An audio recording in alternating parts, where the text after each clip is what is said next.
Bible مقدس کے اندر کچھ ایسی شخصیات ہیں جن کا تقریباً ہر ایک پیغام کے اندر، ہر ایک کلام کے اندر ذکر ہوتا ہے، اور آج انہی میں سے ایک شخصیت کے بارے میں بات کرنا چاہوں گا۔ اصل میں چند دن پہلے پھر سے ایک بار خداوند نے مجھ پر یہ رحم کیا، مجھ پر یہ شفقت اپنی ظاہر کی کہ میں داؤد کی زندگی پر ایک بار غور کر سکوں، اور داؤد کا جو خدا کے ساتھ تعلق ہے، داؤد کا خدا کے ساتھ جو ریلیشن ہے، اس کے اوپر غور کر سکوں۔ اور اس ریلیشن نے مجھے ایک بار پھر سے دنگ کر دیا، حیران بھی کر دیا، اور پھر سے ایک بار موٹیویٹ بھی کیا، اور اپنے آپ کو دیکھنے کا بھی مجھے موقع دیا کہ میں کس جگہ پر کھڑا ہوں۔ تو آئیے میرے ساتھ نکالیں زبور 63 پر، ہم اس کی چند آیتوں پر ہم غور کریں گے۔ زبور نمبر 63، اور اس کی پہلی آیت کو پڑھنے سے پہلے میں اس کے اوپر ایک چھوٹا سا اس کا آغاز لکھا ہے، اس کا تعارف لکھا ہے، میں یہاں سے اس کا آغاز کرنا چاہوں گا۔ داؤد کا مزمور جب وہ دشت یہودا میں تھا: اے خدا تو میرا خدا ہے، میں دل سے تیرا طالب ہوں گا، خشک اور پیاسی زمین میں جہاں پانی نہیں، میری جان تیری پیاسی اور میرا جسم تیرا مشتاق ہے۔ اس طرح میں نے مقدس میں تجھ پر نگاہ کی تاکہ تیری قدرت اور تیری حشمت کو دیکھوں۔ آمین۔ آغاز میں اس زبور کا تعارف بیان کیا گیا ہے کہ یہ زبور داؤد نے کب لکھا، کس حالت کے اندر لکھا؟ جب وہ دشت یہودا کے اندر تھا، یعنی یہودا کے بیابان کے اندر، یہودا کے صحرا کے اندر۔ اور داؤد کی اس وقت حالت یہ تھی کہ داؤد کا بیٹا ابی سلوم جو ہے، اس نے بغاوت کی ہے داؤد کے خلاف، اور اس نے بغاوت یہ کی ہے کہ میں بادشاہ بنوں گا، اور وہ داؤد کی جان کے بھی پیچھے پڑ گیا، اور داؤد کو اپنے بیٹے سے بچ کر بھاگنا پڑا ہے، اپنے محل سے نکل کر بھاگنا پڑا ہے، بیت لحم کو چھوڑنا پڑا ہے، اور اپنے گھر کو چھوڑ کر وہ دشت یہودا کے اندر بھاگ نکلا ہے۔ دیکھیں داؤد کے اوپر جو پریشر ہے، داؤد کے اوپر جو بوجھ ہے، اور داؤد اپنی جان کو بچانے کے لیے جنگل کی طرف بھاگا ہے، اور اس حالت کے اندر جب وہ اس صحرا کے اندر موجود ہے تو وہ خدا سے یہ دعا نہیں کر رہا کہ خداوند میری اس حالت کو بدل دے یا مجھے اس حالت سے نکال دے، بلکہ وہ براہ راست خدا سے کہہ رہا ہے خداوند تو میرا خدا ہے، میں فقط تیرا ہی طالب ہوں۔ صحرا کی جب ہم بات کرتے ہیں تو صحرا کا مطلب ہے کہ وہاں پر وہ اکیلا ہے، لونلی نیس ہے، اکیلے پن کا شکار ہے، جنگل کا خطرہ ہے، جنگلی جانوروں کا خطرہ ہے۔ بے شک وہ ایک دلیر آدمی ہے، جنگجو سورما ہے، جانوروں سے بھی لڑتا رہا ہے، لیکن آلریڈی اس کے پیچھے ایک فوج پڑی ہوئی ہے، آلریڈی اس کا بیٹا اس کے خلاف ہے، اور یہ ایک بڑا دکھ ہے کہ اس کا اپنا ہی بیٹا اس کے مخالف ہے۔ اور داؤد کے دکھ کا اندازہ آپ کر سکتے ہیں کہ ایک وہ اپنے گھر سے بھی نکل آیا ہے، اس کا اپنا بیٹا بھی اس کے مخالف ہو گیا ہے، اور اب آ کر اس کو جنگل کے اندر رہنا پڑ رہا ہے، اور جنگل کے اندر جب اس پہ ذہنی بوجھ ہے، جب وہ اپنی جان کے خطرے کے اندر موجود ہے، تو وہ خدا کے آگے بیٹھا ہوا ہے اور خدا سے کہہ رہا ہے خداوند تو میرا خدا ہے، میری جان کو فقط تیری ہی طلب ہے، اور کہہ رہا ہے کہ میں پورے دل سے تیرا طالب رہوں گا، اور کہتا ہے کہ میں اس زمین کی مانند جو پانی کی ایک بوند کے لیے ترستی ہے، میں اس زمین کی مانند تیرے لیے تڑپتا ہوں۔ میں اس بات کو لے کر حیران تھا کہ داؤد کی جو طلب ہے خدا کے لیے، اس حالت میں بھی وہ حیران کن ہے۔ ہم جب مصیبتوں کے اندر گر جاتے ہیں، جب ہم پہ ذہنی بوجھ آتا ہے، جب ہم پہ پریشانی آتی ہے، جب گھر کے اندر ہم پر کرائسس آتے ہیں، جب جاب کے اوپر ہم پر کرائسس آتے ہیں، تو بعض اوقات ایک ایسی حالت میں ہم چلے جاتے ہیں کہ ہم سے دعا بھی نہیں ہوتی۔ بعض لوگ تو براہ راست یہ کہتے ہیں کہ میں کس کے لیے دعا کروں، خدا تو میری دعائیں سنتا بھی نہیں ہے۔ لیکن داؤد کسی طرح کا کوئی گلہ خدا سے نہیں کر رہا، بلکہ وہ اس حالت کے اندر خدا کا طالب ہے۔ خدا کہہ رہا ہے مجھے فقط تیری ہی آس ہے، میں فقط تیرا ہی طالب ہوں۔ وہ یہ دعا نہیں کر رہا کہ خدا مجھے میرے دشمنوں سے چھڑا لے، یا خدا مجھ پر یہ حالات کیوں آئے، میں تو تیرا خادم ہوں، میں تو تجھ سے دعا کرتا ہوں، مجھے تو بادشاہی تو نے دی ہے، میری زندگی کے اندر ایسے حالات کیوں آ گئے۔ وہ کسی قسم کا گلہ کرنے کی بجائے بلکہ خدا کا دل سے طالب ہوا ہے، کیونکہ وہ جانتا ہے کہ جب خدا کی میں طلب کروں گا، خدا کو مانگوں گا کہ خدا مجھے اپنے پاکرو سے معمور کر، تو خدا کے پاکرو سے معمور ہونا ہی اصل میں مجھے مضبوط کرے گا، اصل میں مجھے روحانی طور پر اسٹرینتھ بخشے گا، تاکہ میں ان حالات پر مغلوب ہو جاؤں، ان حالات پر غالب آ جاؤں۔ ان حالات کو مغلوب کرنے کے لیے داؤد نے جس بھید کو پا لیا ہے، وہ بھید یہ ہے کہ وہ خدا کا طالب ہو رہا ہے۔ اصل میں ہم روحانی طور پر ویک اس وقت ہوتے ہیں جب ہمارے اندر مسیحی ہوتے ہوئے ہماری طلب بدل جاتی ہے۔ ہم خدا کے ساتھ چل رہے ہوتے ہیں، ہم دعا بھی کرتے ہیں، ہم ہر روز دعا بھی کرتے ہیں، ہم روزہ بھی رکھتے ہیں، ہم چرچ بھی آ رہے ہوتے ہیں، لوگ ہماری گواہی سے، ہمارے کلام سے یا ہمارے گفتگو کرنے سے برکت بھی پاتے ہیں، لیکن مسیح کے ساتھ چلتے چلتے کیا ہوتا ہے کہ ہماری طلب بدل جاتی ہے۔ ہمارے اندر جو خواہش ہے، جس خواہش کو خدا نے ہمارے لیے رکھا ہے کہ ہم پورے دل سے صرف خدا کے طالب ہوں، ہماری خواہش جو ہے دنیاوی چیزوں کے لیے پیدا ہونا شروع ہو جاتی ہے۔ ہمارے اندر دولت پانے کی خواہش پیدا ہو جاتی ہے، ہمارے اندر شہرت پانے کی خواہش پیدا ہو جاتی ہے، ہمارے اندر روز بروز یہ خواہش پیدا ہوتی ہے کہ میں کوئی بھی کام کروں لوگ اس میں صرف میری تعریف کریں کہ واہ بھائی جڑا کام میں بندے نے کیتا نا اور کوئی نہیں کر سکتا۔ اپنی تعریف کی خواہش ہمارے اندر پیدا ہو جاتی ہے، اپنی تعریف کی جو طلب پیدا ہو جاتی ہے. اصل میں ابلیس کیا کرتا ہے، ہمیں لگتا ہے کہ ہم خدا کے ساتھ چل رہے ہیں، لیکن کس وقت وہ ہمیں خدا کی راہ سے بھٹکا کر ہماری طلب کو تبدیل کر دیتا ہے ہمیں پتہ نہیں چلتا. لیکن داؤد اس حالت کے اندر بھی صرف خدا ہی کا طالب ہے، اور وہ خدا سے کہتا ہے خداوند تو میرا خدا ہے، میں فقط تیرا ہی طالب. اصل میں جس لمحہ ہم مسیح کے قریب نہیں جاتے، اسی وقت ہم مسیح سے دور ہونا شروع ہو جاتے ہیں. جس لمحہ ہم مسیح کے قریب جانا چھوڑ دیتے ہیں، اس لمحہ ہم مسیح سے دور ہونا شروع ہو جاتے ہیں. تو مسیح ہوتے ہوئے، مسیح کے ساتھ چلتے ہوئے ہم نے اس بات پر بھی غور کرنا ہے کہ کیا ہماری طلب درست ہے، کیا ہمارے اندر دنیاوی چیزوں کو لے کر، دنیاوی خواہشوں کو لے کر، دنیا داری کی باتوں کے اندر ہم الجھ کر تو نہیں رہ گئے. ہاں ایسا ہوتا ہے جب ہم دوسرے لوگوں کو دیکھتے ہیں تو ہمارے اندر کئی بار یہ خواہش بھی پیدا ہوتی ہے کہ ہمیں بھی شاید اس کی طرح ہونا چاہیے، ہمارے پاس بھی اس کی طرح پیسے ہونے چاہیے، اس کی طرح گاڑی ہونی چاہیے، اس کی طرح شہرت ہونی چاہیے. لیکن ہم اس بات پر غور کرتے ہوئے اس بات کو بھول جاتے ہیں کہ جو کچھ خدا نے میرے لیے رکھا ہے وہ اس سے بالکل ہٹکے ہے، وہ اس سے بالکل یونیک ہے، وہ فقط میرے ہی لیے ہے، لیکن وہ سب سے خاص ہے. ایماندار ہوتے ہوئے ہم نے ہمیشہ اس بات کا خیال رکھنا ہے کہ ہماری طلب خدا کا منصوبہ ہونا چاہیے جو اس کا ہماری زندگی کے اندر ہے. ہر طرح کے حالات کے اندر، بوجھوں کے اندر، ٹینشنوں کے اندر، برے وقت کے اندر، ذہنی پریشر کے اندر، ذہنی بوجھ کے اندر، تلخیوں کے اندر، بیماریوں کے اندر، نا امیدیوں کے اندر، اور ہر طرح کے حالات کے اندر ہم نے اس بات کو دیکھنا ہے کہ کیا خوشی کے اندر بھی، بعض اوقات خوشی جو ہے ہمیں خدا سے دور لے جانے کا باعث بنتی ہے، اچھے دن جو ہیں ہمیں خدا سے دور لے جانے کا باعث بنتے ہیں. تو ہم نے اب اچھے دنوں میں بھی اس بات کو دیکھنا ہے کہ کیا ان اچھے دنوں کے اندر بھی ہمارے اندر خدا کی طلب موجود ہے، خدا کی حضوری کی پیاس ہمارے اندر موجود ہے. زبوروں کے اندر ہم اس بات کو بارہا دیکھتے ہیں، زبور 42 کے اندر بھی ہے، جیسے ہرنی پانی کے نالوں کو ترستی ہے، اے خدا میری روح اسی طرح سے تیرے لیے ترستی ہے. وہ اپنی ہر ایک خواہش سے بڑھ کر، ہر ایک بات سے بڑھ کر وہ فقط خدا کا طالب ہے، وہ اپنی زندگی میں فقط خدا کو پانا چاہتا ہے. اور اس حالت کے اندر بھی جب داؤد شدید پریشر کے اندر ہے، مخالفت اس کے خلاف ہو رہی ہے، اس حالت کے اندر بھی وہ فقط خدا ہی کا طالب ہے. اور جس بات نے اس زبور کی سب سے زیادہ مجھے دنگ کر دیا اور حیران کر دیا، اور میں اس کو داؤد کی دلیری ہی کہوں گا کہ یہ داؤد کی کس حد تک دلیری ہے خدا کے ساتھ چلتے ہوئے. دوسری آیت کے اندر وہ کہتا ہے اس طرح میں نے مقدس میں تجھ پر نگاہ کی. دیکھیں وہ شخص دشت یہودا کے اندر بیٹھا ہوا ہے، صحرا اور جنگل کے اندر بیٹھا ہوا ہے، لیکن جنگل کے اندر بیٹھ کر وہ کہہ رہا ہے کہ میں نے مقدس میں تجھ پر نگاہ کی ہے. فزیکلی وہ جنگل کے اندر بیٹھا ہوا ہے، لیکن وہ کہہ رہا ہے کہ میں نے مقدس میں تجھ پر نگاہ کی ہے. روحانی طور پر اس کا کنیکشن خدا کے ساتھ کیسا ہے؟ وہ اپنی مقدس کی بات کر رہا ہے جہاں پہ خدا کا تخت موجود ہے، جہاں پہ فرشتگان، خدا کا جلال موجود ہے. وہ کہہ رہا ہے میں نے وہاں پر جا کر خدا کی ذات پر نگاہ لگائی ہے، خدا کی ذات پر دھیان لگایا ہے. اور آگے کہتا ہے کہ تاکہ تیری قدرت اور تیری حسمت کو دیکھو. فزیکلی وہ کہاں پر ہے، فزیکلی وہ کن حالات کے اندر ہے، لیکن روحانی طور پر وہ کتنا دلیر ہے. آپ دیکھیں کہ خیمہ اجتماع کے اندر پاک ترین مقام میں سردار کاہن جو ہے سال میں صرف ایک بار، صرف سردار کاہن جو ہے، سارے کاہن نہیں، صرف سردار کاہن سال میں صرف ایک بار اپنا کفارہ دینے کے بعد وہ پاک ترین مقام میں داخل ہوتا ہے. لیکن اس شخص کا خدا کے ساتھ جو تعلق ہے وہ اس قدر مضبوط ہے، اس قدر گہرا ہے کہ یہ روح میں خدا کی بارگاہوں میں داخل ہو گیا ہے، یہ روح میں خدا کے تخت کے سامنے حاضر ہو گیا ہے، اور وہاں پر جا کر یہ خدا کی ذات پر دھیان لگا رہا ہے، خدا کی قدرت پر، اس کی بزرگی پر، اس کی حسمت پر، اس کے جلال پر، اس کی قدرت پر، اور اس کی بڑائی پر نگاہ لگا رہا ہے. اور کہہ رہا ہے کہ میں نے نگاہ لگائی ہے تاکہ تیری قدرت کو اور تیرے جلال کو دیکھوں. یہ میٹر نہیں کرتا کہ ہم فزیکلی کہاں پر بیٹھے ہوئے ہیں، بلکہ یہ میٹر کرتا ہے کہ ہمارا خدا کے ساتھ تعلق کیسا.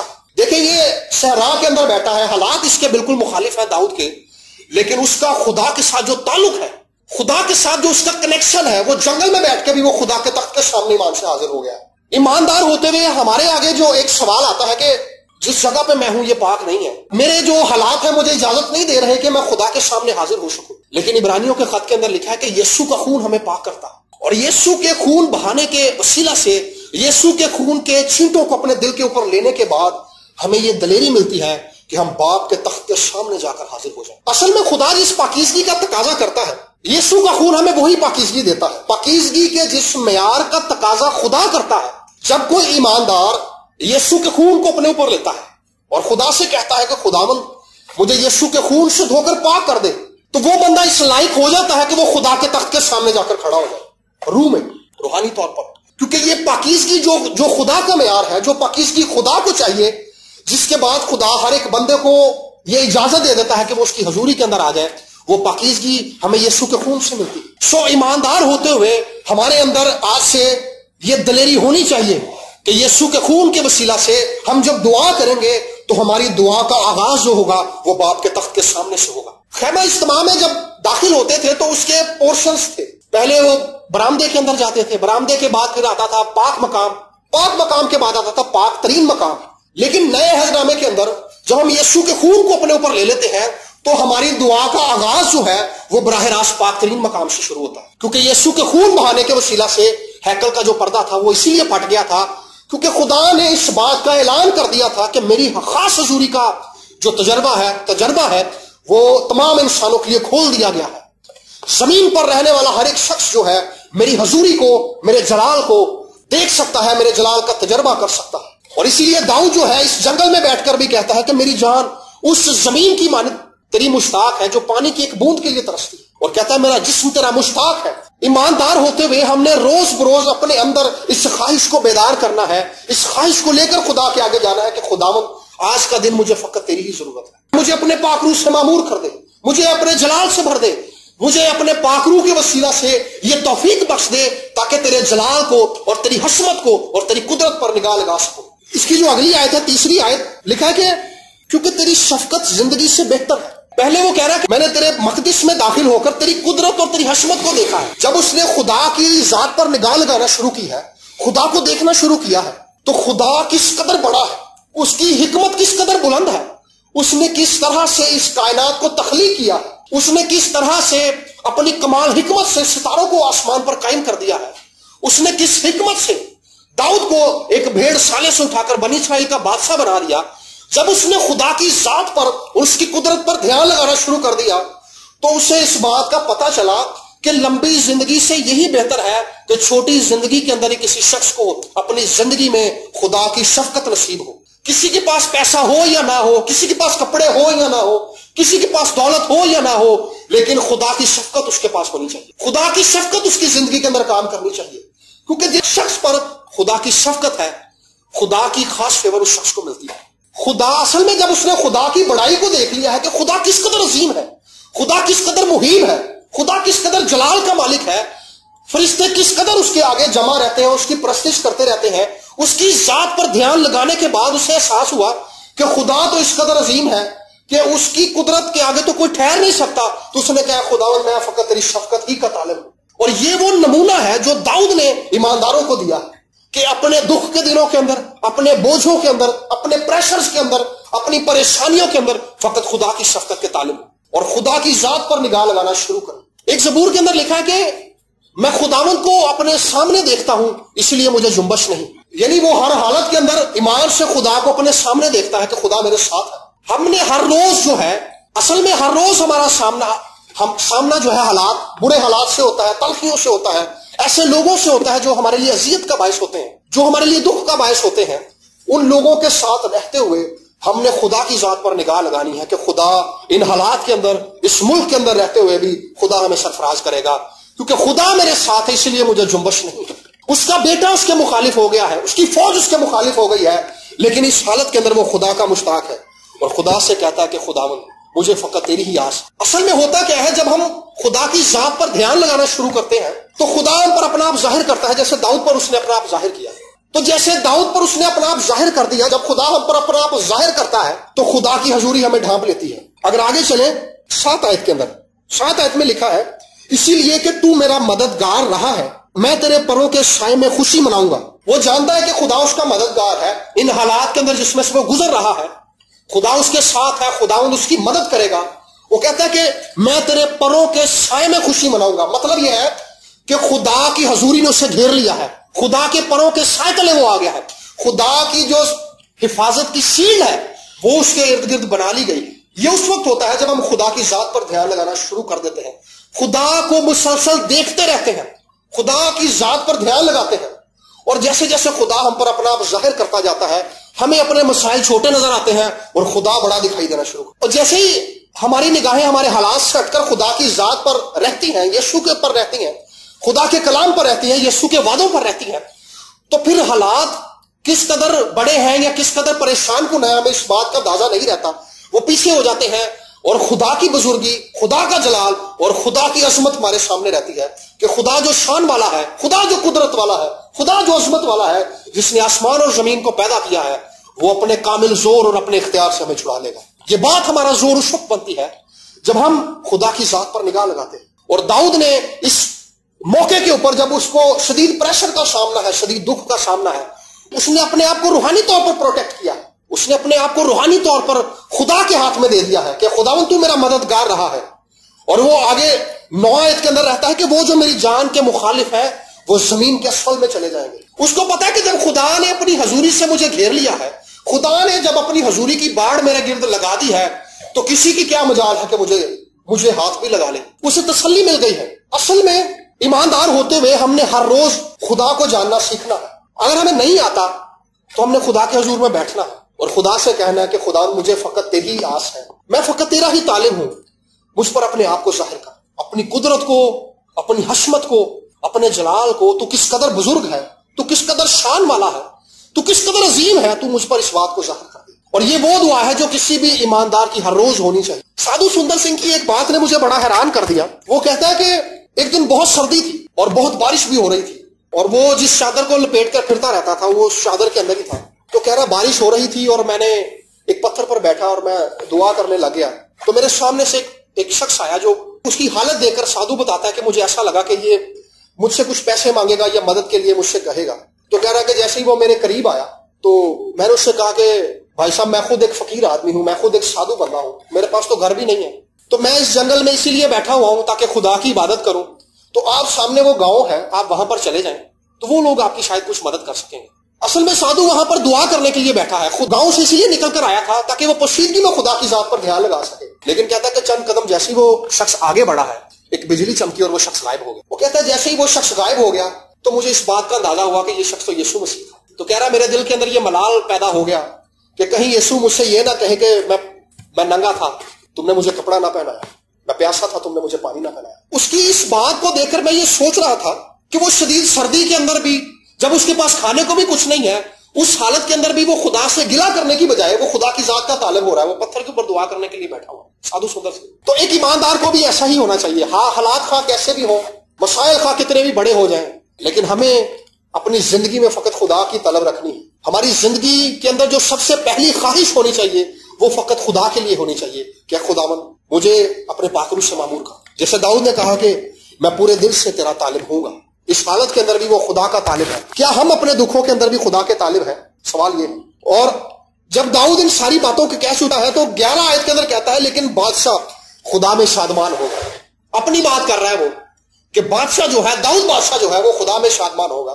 خدا کو قریب سے دیکھنے کے بعد خدا کی طلب اس کے اندر جب بیدار ہو چکی ہے تو اس کے اندر یہ ایمان آ چکا ہے کہ بادشاہ جو ہے، داؤد بادشاہ جو ہے وہ بادشاہ ہی رہے گا اور وہ خدا میں شادمان رہے گا. ہمیں شادمانی اس وقت آتی ہے جب ہمارے اندر خدا کی طلب رہتی ہے. اصل میں جب ہمارے اندر فرسٹریشن آ جائے، جب ہمارے اندر بے چینی آ جائے، جب ہمارے اندر خوف آ جائے، جب ہماری خواہشات دنیاوی ہو جائیں، دوسرے عام لوگوں کی طرح ہم سوچنا شروع کر دیں، ہمارے اندر ایمان ختم ہو جائے اور ہمیں ایسا لگے کہ دعا کرنے کی بھی خواہش ہمارے اندر ختم ہو گئی ہے، کلام پڑھنے کی بھی خواہش ہمارے اندر ختم ہو گئی ہے، تو ہم اپنی طلب سے اس بات کا اندازہ لگا سکتے ہیں کہ ہم روحانی طور پر کس جگہ پر کھڑے ہوئے.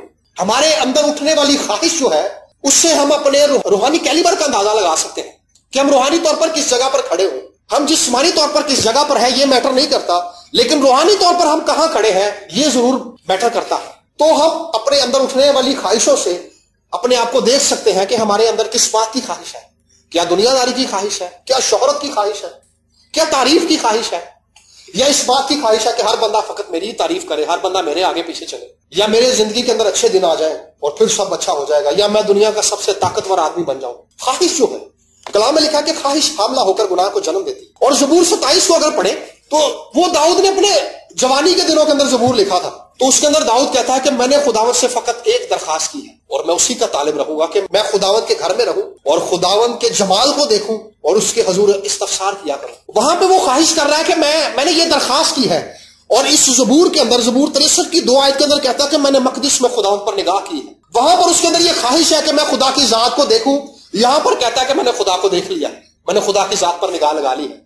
میں نے خدا کے عظمت پر، خدا کی قدرت پر، خدا کے جلال اور خدا کے جمال کو دیکھ لیا، اسی لیے وہ مضبوط شخص ہے، حالات کے آگے وہ جھکتا نہیں ہے، حالات کے آگے وہ پسپا نہیں ہوتا، بلکہ جاتی جولیت کے سامنے بھی کھڑا ہو کر وہ کہتا ہے کہ تو ہوتا کون ہے؟ زندہ خدا کی فوجوں کی فضیلت کرنے والا۔ حالات ہمیں مغلوب کرنے کے لیے آتے ہیں، لیکن جس شخص کا دھیان، جس شخص کی نگاہیں خدا پر ہیں، جس شخص کے اندر خدا کی طلب ہے، جس شخص کی خواہش فقط خدا ہے، وہ حالات کو مغلوب کر لے گا۔ حالات اسے کچھ کہہ نہیں سکتے۔ لکھا کہ وہ جس شخص کا توکل خداوند پر ہے وہ کوہ سیون کی مانند اٹل ہے، یعنی ہر طرح کے حالات میں قائم رہے گا، وہ ہل نہیں سکتا کیونکہ اس کا توکل خداوند پر ہے۔ اس نے خدا پر فخر کیا ہے، اس نے خدا کی ذات پر دھیان لگایا ہے۔ آئے آنکھوں کو بند کریں گے تو ہم اس بات کو دیکھنا شروع کریں گے کہ ہمارے اندر خواہش کس بات کی ہے۔ اگر ہماری خواہشات دنیاوی ہیں تو اس سے ہمیں پتہ چل جائے گا کہ ہم روحانی طور پر کس جگہ پر کھڑے ہیں۔ اگر ہمارے اندر خواہشات جو ہیں وہ فقط خدا کے کلام کے لیے ہیں، خدا کی ذات کو دیکھنے کی ہیں، خدا سے ملاقات کی ہیں، تو اس کا مطلب ہے کہ ہم درست جگہ پر کھڑے ہیں۔ داؤد کے اندر یہ دلیری ہے کہ وہ مقدس میں خداوند کے سامنے حاضر ہوا ہے۔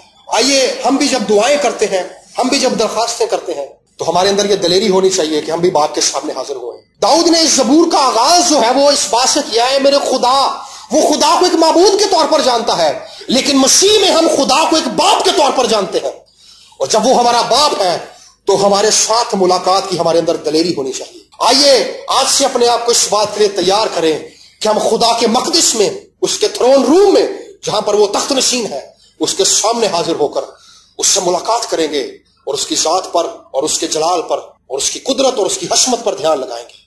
Hallelujah, hallelujah. آئیے سب ہم خداوند سے بات کرنا شروع کریں اور خداوند سے کہیں۔ ہم نے تھوڑی دیر پہلے اپنے آپ کو دیکھا ہے کہ ہم روحانی طور پر ہمارے اندر خواہش کس بات کی، ہماری خواہش ہمیں بتا دے گی کہ ہم کس جگہ پر ہیں۔ آج میرے عزیزو خداوند سے کہیں کہ خداوند تو میری خواہشات کو درست کر، خداوند میرے اندر فقط تیرے لیے ہی خواہش ہونی چاہیے، تیری حضوری کے لیے، تیرے کلام کے لیے، اور تیرے ہاتھ کو کام کرتا ہوا دیکھنے کی خواہش ہونی چاہیے، تیرے جمال اور تیری حشمت اور تیرے جلال کو دیکھنے کی خواہش ہونی چاہیے، تجھ سے ملاقات کی خواہش ہونی چاہیے۔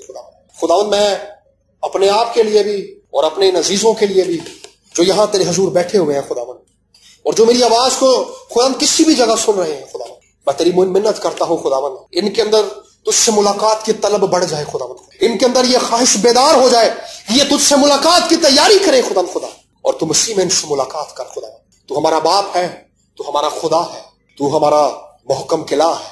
خداوند تیری منت کرتے ہیں خدا تو میری خواہشات کو درست کر، اور میرے ان عزیزوں کو خدا جو میری آواز سن رہے ہیں، جو یہاں بیٹھے ہوئے ہیں خدا، ان کی خواہشات کو درست کر خدا، دنیا کی چکا چوند خدا انہیں گھیرنے نہ پائے خداوند، بلکہ تیرا پاک روح انہیں اسی وقت چھوئے خدا اور انہیں ڈیلیور کرنا شروع کرے، انہیں آزاد کرنا شروع کرے خدا، اور خدا یہ تجھ سے ملاقات کرے، یہ تیری ذات پر دھیان لگانا شروع کرے، یہ تجھے جاننا شروع کرے خدا۔ تیری منت کرتے ہیں تو ہم میں سے ہر ایک پر، تو مجھ پر بھی اپنے آپ کو ظاہر کر، تو ان پر بھی اپنے آپ کو ظاہر کر، کیونکہ خدا تو چاہتا ہے کہ ہر ایک شخص تجھ میں مضبوط ہو کر اس زمین پر زندگی گزارے خدا۔ تیری منت کرتے ہیں، ہم یہ دعائیں یسوع کے نام سے مانگتے اور پا لیتے ہیں، آمین۔